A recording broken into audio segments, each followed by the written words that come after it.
बघत बघत बघत बघत कागद आपल्या कपाळाला लावला. जसाही कागद कपाळाला लावला तसाही म्हातारा ढसढसा रडू लागला. डॉक्टरच्या कानापर्यंत आवाज गेला. डॉक्टर कॅबिन मधून बाहेर आले आणि आजोबाला विचारतात, आजोबा का रडता? तुमचं ऑपरेशन करायला मला 8 तास वेळ द्यावा लागला, म्हणून त्याच्या मोबदल्यातलं हे 4 लाख रुपये तुमचं बिल झालंय. हे बिल जास्त झालं म्हणून तुम्ही रडता का? आणि जर तुम्हाला बिल जास्त झालं असं वाटत असेल तर अजून 2 लाख द्या. 2 लाखावर तुम्ही घरी जा. आजोबानं डॉक्टरला सुंदर दिलेलं उत्तर ऐका मायबाप. साहेब, त्याच्यासाठी मी नाही रडत. माझी 4 मुलं नोकरीवर कार्यरत आहेत. एकाला लाख 2-2 लाख रुपये पेमेंट आहे. तुमचे 8 लाख झाले म्हणजे माझ्याकरता काही, 4 लाख झाले म्हणजे माझ्याकरता काही जास्त झाले नाही. पण साहेब, तुम्ही 4 तास माझं हृदय सांभाळलं आणि 4 तास माझं हृदय सांभाळल्यामुळं 4 ते 8 तासामध्ये हृदय सांभाळल्यामुळं तुम्ही माझं 4 लाख रुपये बिल केलात.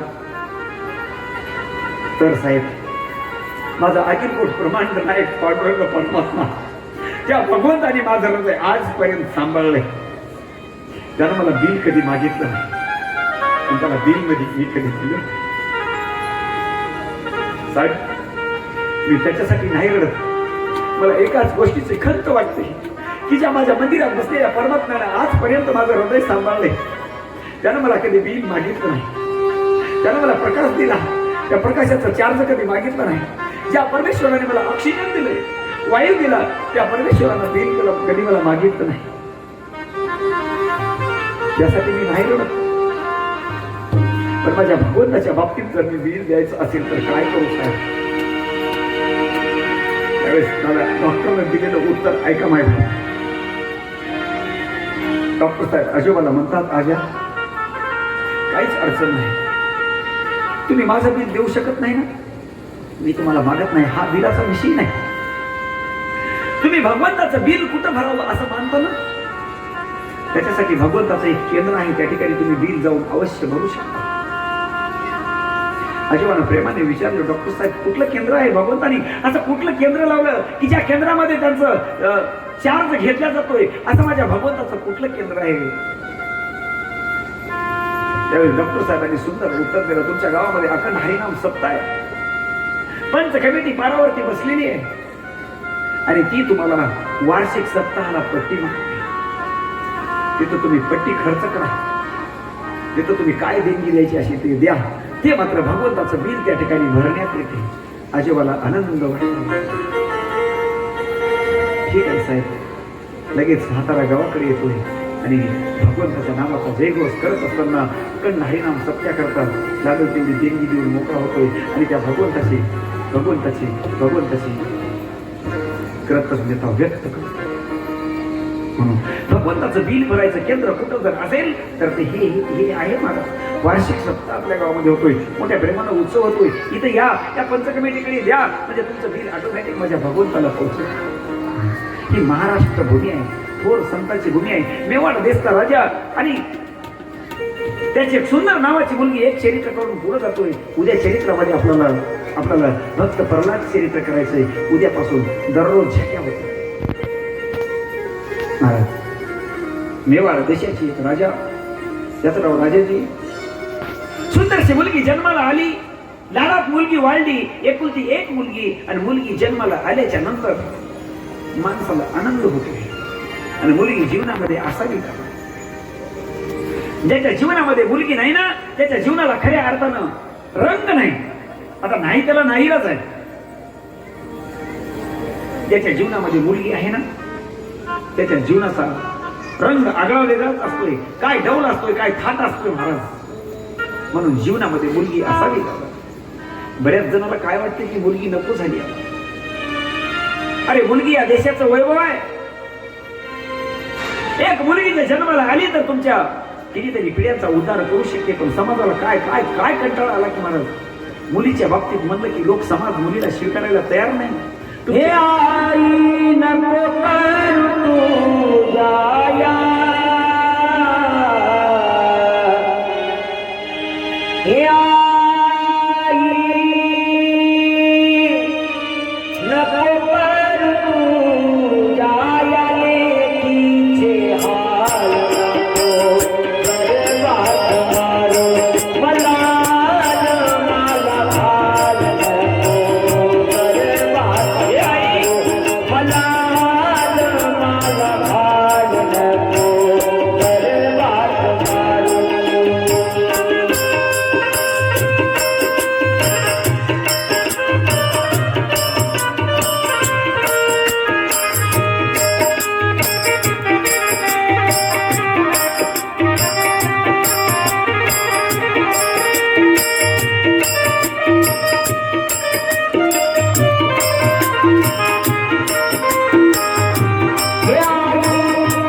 म्हणून या समाजाला मुलगी नकोशी झाली दादा.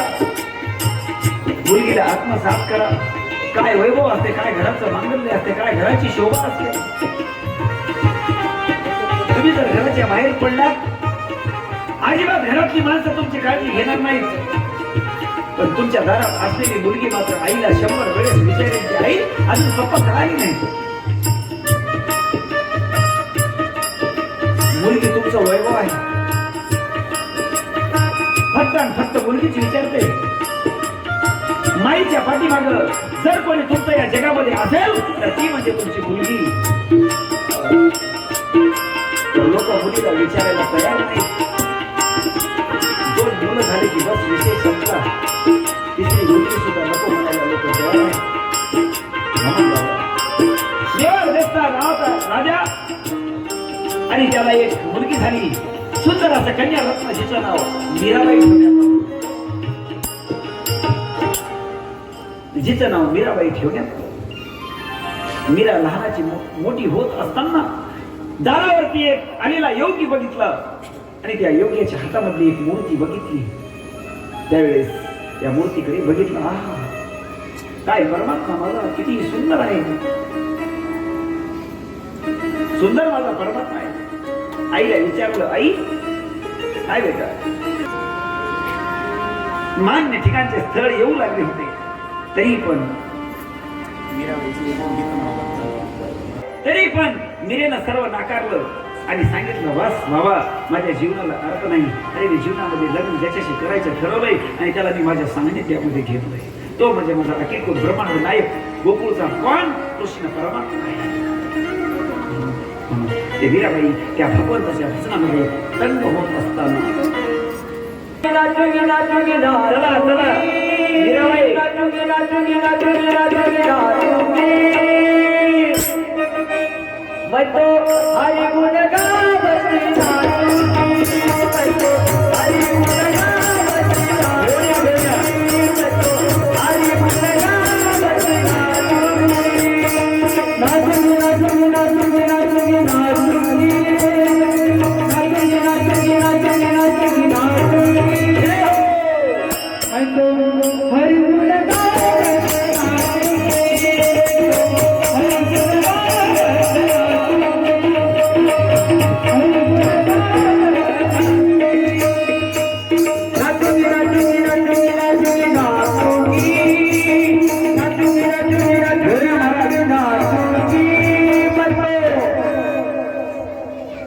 हरि गुण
स्वतःच्या शरीरावरचं तादात्म्य सोडलं. स्वतःच्या बापाला 20 पाजलं, लग्नाला आलीस, वयात आलीस, आता तू नाचायला शोभते का म्हणले. पाय तोडायला बाप निघाले. पण सांगितलं बाबा पाय तुटले तरी चालेल, चालेल, तुम्ही पाय तोडलात तरी चालेल, पण पण मी माझी जी चाल आहे चाल कधी सोडणार नाही, लक्षात ठेवा. महाराज याच देशामध्ये 20 पाजलं, स्वतःच्या बापाने स्वतःच्या मुलीला 20 पाजलं, तरीही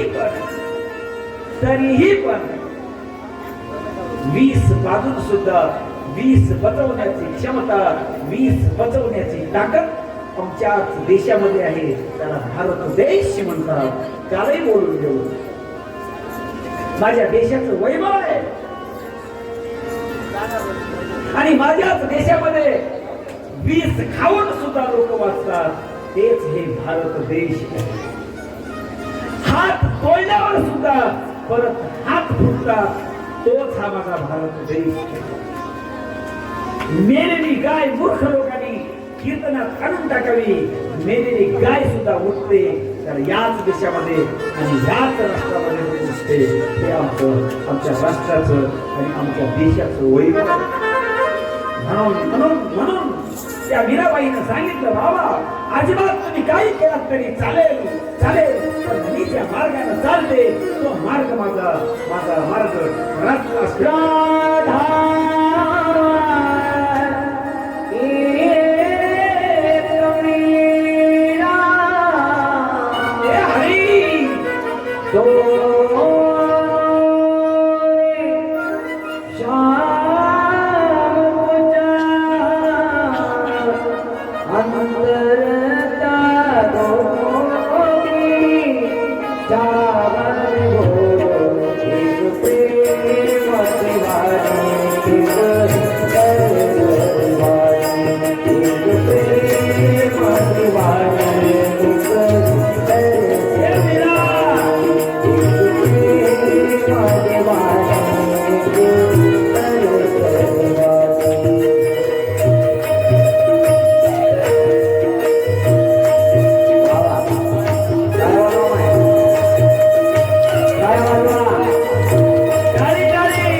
उमापति महादेव की जय। पार्वती पते शिव हर हर हर हर हर महादेव महादेव। जय श्रीराम. ही संतांची भूमी पवित्र आहे. या देशामध्ये सर्व काही क्रिया घडल्या जातात. सुखदेवजी महाराज वर्णन करत असताना उर्वरित कथा जी आहे 7 दिवस भागवत संपण्यासारखे नाही. उर्वरित कथा आपण पुढील भागामध्ये उद्या पाहूया. उद्याच्या प्रसंगामध्ये आपल्याला